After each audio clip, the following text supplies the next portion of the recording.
You guys have only racked up 3 sacks in the last 4 games. What needs to change for you to be able to get to the quarterback better? I feel that we just need to win our one-on-ones in the pass rush and just come off harder. We just haven't been winning our one-on-ones. We need to execute better in the stems and the schemes we running. We just got to provide more pressure on the quarterback. We'll go front row on the right to Travis. Does playing in the three-man front make it a little bit more difficult to get pressure in and to win those one-on-one battles with the kind of numbers mismatch that y'all might have? We've been getting one-on-ones in the three-man front. Like, sometimes they slide to the left, and one of the ends will get a one-on-one or the nose. We just had to win the one-on-ones. But we've been getting the one-on-ones in the three-man front every game so far. As an edge guy, is it easier? Do you prefer a four-man front or a three-man front, or what's your preference there? I like both, just to give different looks to teams. If we come out in the three-man front every week, they'll know what to block and how to block it. Come out in the four-man front sometimes. Just give different looks for the teams. We'll stay on the front row, right side to Brent. Fadil, do y'all bring up what happened last year with Alabama as kind of cause for, as a positive going into this game in terms of the outcome? Do y'all talk about that this week leading up to it? We haven't talked about it. We just looking forward to this game. Because it's a different team, so we must do different things, come out and play harder and more aggressive. So last year was behind us, and we're focused on this week. We'll stay on the front row to Cole. Fidel, you were a freshman in 2020 when you went to Bryant-Denny Stadium. What can you tell us about the certain atmosphere that comes with playing in a place like that?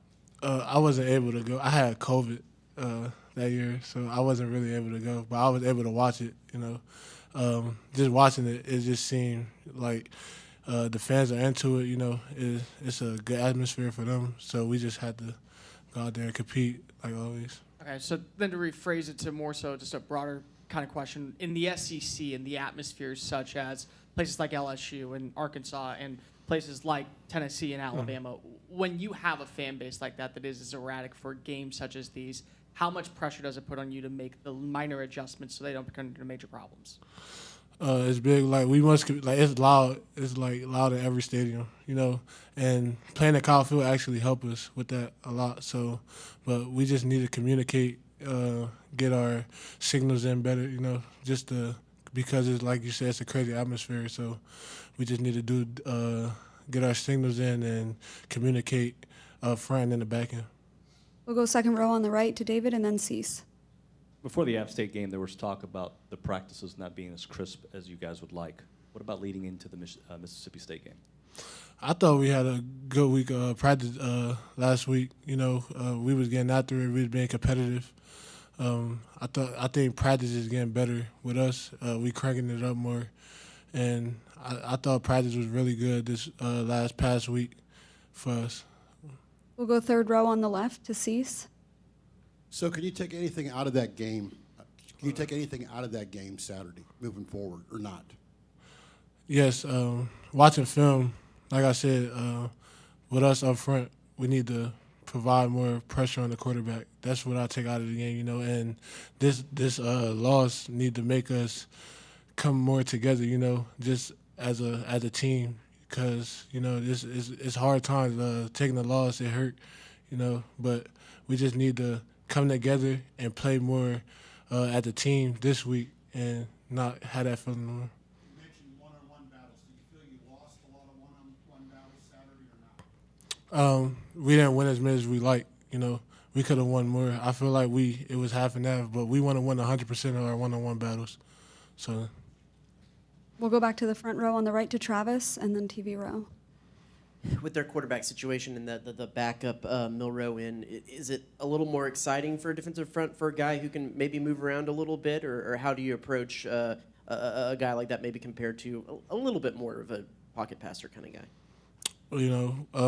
He can run. We must contain him, but like I said, we just need to play our games. He's a fast guy I see on tape. And they're different type of quarterbacks than the first one.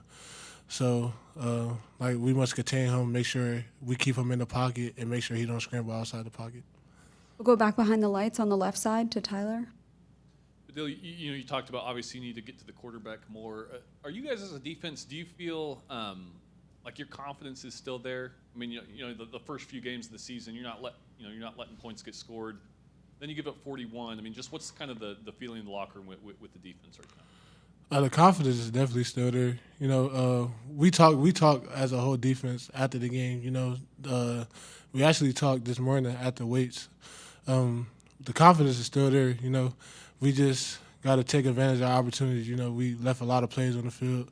We know we did that, so we just need to stop hurting ourselves. But we still had the confidence as a group. We'll stay behind the lights to the right side to Ben. Fadil, just kind of reflecting on last year, not necessarily the win, but the lead up to it, obviously coming off a similar situation, 2 straight losses in that case. What do you remember from that experience, and you think you guys can take away from how you prepared for Alabama last year coming off a defeat? I remember when last year when we took those losses, like you said, we actually came on Monday. We practiced hard that Monday, and we had a great week of practice, and the energy was up towards that game. Because people I think our team we're not satisfied in losing, so we just work on getting better every day just to prepare for these moments and these opportunities. We'll go front row on the left side to Zach.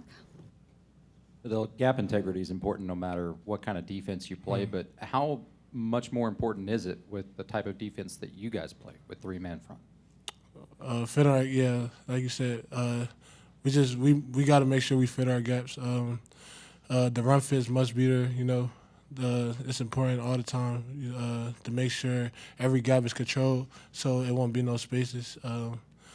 It's just we just must, like you said, we gotta just defend our gaps. We'll go front row on the right side to Cole. Fadil, last season, kind of similar situation, ranked team, lose to Mississippi State, then go in, beat Alabama. Does those conversations come up knowing that you have a formula of how this could work if everything goes according to plan because you've already done it last year? We haven't, like I said, we haven't really talked about last year, but we definitely we know if we prepare well and take advantage of opportunities that we could compete with anybody. It's just we haven't it don't affect us if another team's playing good. I just feel like we just need to take advantage of our opportunities. Anything else for Fadil? All right, thank you. Thank you.